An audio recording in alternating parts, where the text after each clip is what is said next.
dini bilimi болгон.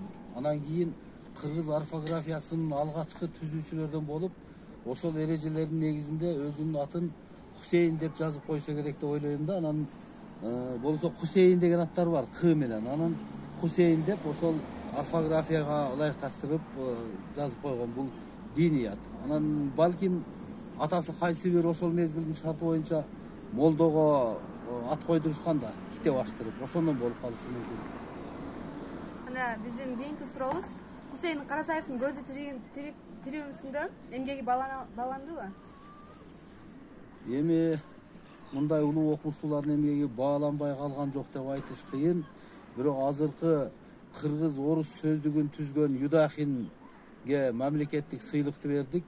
Ошол убакта ошол сөздүктү тартуу боюнчагы талашма тартыш кийинки маселелерди, материалдарды окусаң, Хусейин Карасаевдин эмгеги бааланмак тургай.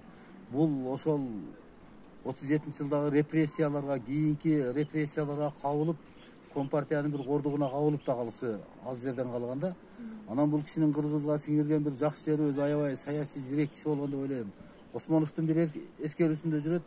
Осмонов бир ыр жазса, буну НКВДга чакырыптыр дейт. НКВДнын лейтенанты чакырып алып, жолдош Осмонов, сиз ооруп жүрөт экенсиз. Ооба, мен чын ооруп жүрөм десем эле, суурмасынан бир барагал чыгып, жок, сиз саясий оору менен ооруйт экенсиз. Мындай ыр жазат экенсиз деп опузалап кирди дейт. Анан ошого таарынып, тиги акындын жүрөгү назик да. Москвага барыптыр дейт. Берияга кирем мен. Ушинтип атат мен деп айтам деп, анан Карасаевга жолугуп калып атпайбы? Карасаев, жыландын куйругун баскандыктан турбайсыңбы? Андан көрө бар дагы ошол лейтенанттын кабинетине кирип, ырыңды тытып жибер. Сизге рахмат, ушундай мени саясий көзүм ачтыңыз деп айтсаң, анан каласың деп, бул Осмоновду да сактап калган. Көрдүңбү?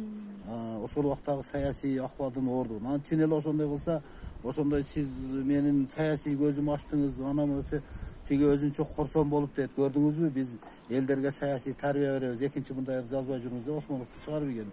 Болбосо ошол убакта Осмонов дагы ошо репрессияга кабылып кетмек. Тиги Тыныстанов даның болсо ороңдо, малың болот хороңдо деген макалы үчүн эле репрессияланды да, мындай айтканда. Бул кишинин эмгеги кийинки мезгилде бааланды. Тиги Ысыккөл университетине аты берилди, бир топ сыйлыктарды алды.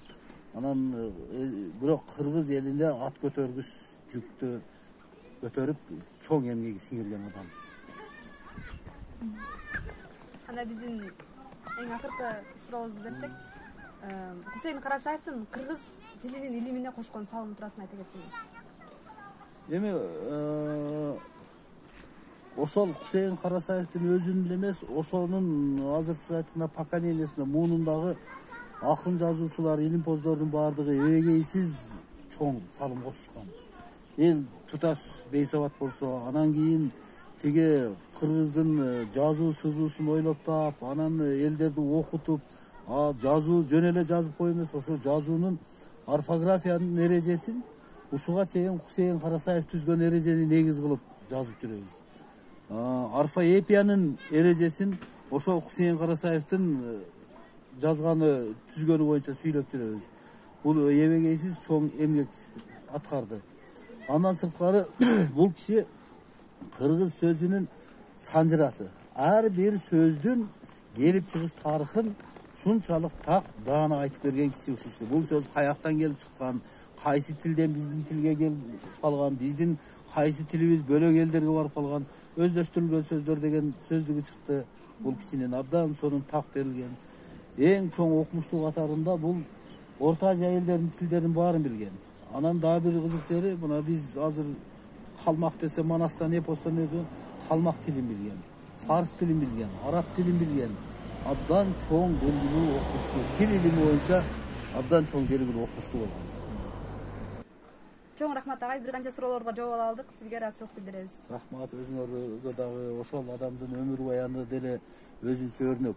Силер дагы ошо кишинин жолун жолдоп, жакшы окуп, билимдүү болушуна аракетиңиз болгула.